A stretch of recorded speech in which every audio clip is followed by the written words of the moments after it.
Hello guys. So let's talk about fate of umbilical vein. What is the fate of umbilical vein? So out of right and left umbilical veins, the right one will regress. As I said earlier, regress in the sense it is gone completely. So there is no remnant also present. Okay, there is no remnant and the right umbilical vein is gone. This here in the diagram you can see this right umbilical vein is gone completely. Okay, so only thing left is the left umbilical vein. So the only thing is left is the left umbilical vein. Now in sinus venosus, that means here in this sinus venosus, there are two horns, the right horn and the left horn. Now the left horn is also gone. This left horn is also, this is also gone. The right umbilical vein is gone, and the left horn of sinus venosus is also gone. There is no remnant for umbilical vein, but there is a remnant for left horn of sinus venosus, and that remnant is called as coronary sinus.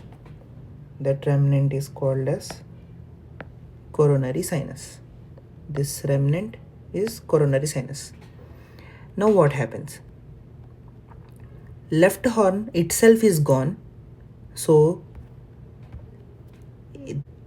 left horn itself is gone, but there is a remnant, that is coronary sinus. Now with the left horn of sinus venosus, the cranial part of the left umbilical vein and left vital vein are also gone. So only connection now left for liver to sinus venosus is the right vital line vein. This right vital line vein is the only connection between the liver and sinus venosus. That's why it is called as hepatocardiac channel. This is hepatocardiac channel. This is what hepato, which one? The right hepatocardiac channel. Only thing supplying the blood to the heart is right hepatocardiac channel. That is the only connection between liver and heart. So generally in our body, the connection between liver and heart in our body in general. What's the connection in between the liver and heart? That is inferior vena cava.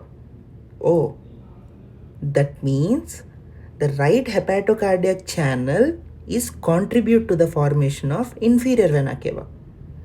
Actually, there are 6 structures contributing to the formation of inferior vena cava. One of them is right hepatocardiac channel.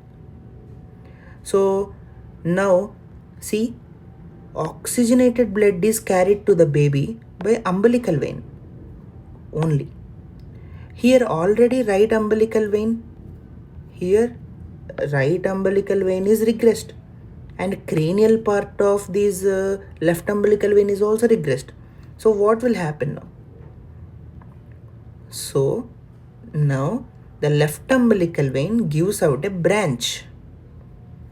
This left umbilical vein gives out a branch, that is ductus venosus.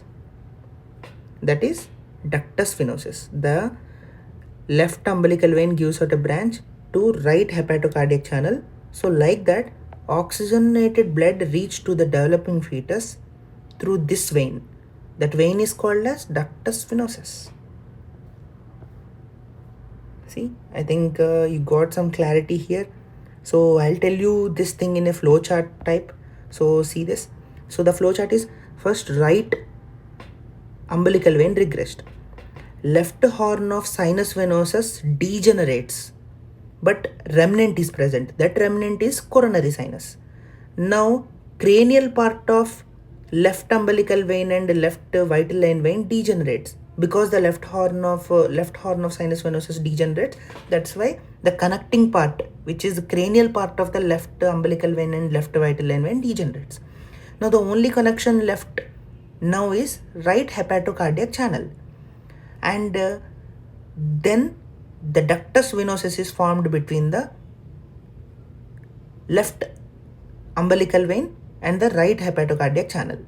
So after birth, the ductus venosus will be ligamentum venosum, and after birth the left umbilical vein will be ligamentum teres. They both on the same line on liver as posterior surface of liver. Thank you.